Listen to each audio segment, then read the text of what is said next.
Hulk শুয়ে শুয়ে ভাবছে, আজ কতদিন হয়ে গেল আমার গার্লফ্রেন্ডের আমাকে ফোন করনি। এই তো বলতে না বলতে ফোন এলো। হ্যাঁ সোনা, বলো। তুমি কি এখন আমার সাথে দেখা করতে পারবা? হ্যাঁ সোনা, আমি আসছি। তুমি এসেছো হাল্ক?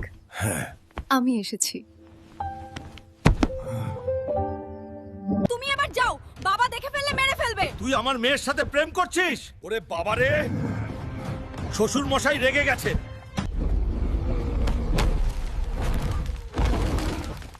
এই গ্রাম বাঁচাতে হলে হাল্ককেই ডাকতে হবে।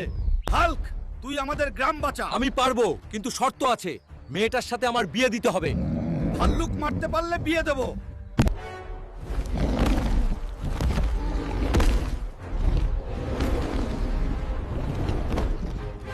এই নাও, হাল্ক কথা মতো আমার মেয়ের সাথে তোমার বিয়ে দেব। এখন হাল্ক বলো না, এখন বলো জামাই। ভালোবাসা যদি সত্যি হয়, একদিন ঠিকই ভালোবাসার জয় হবে।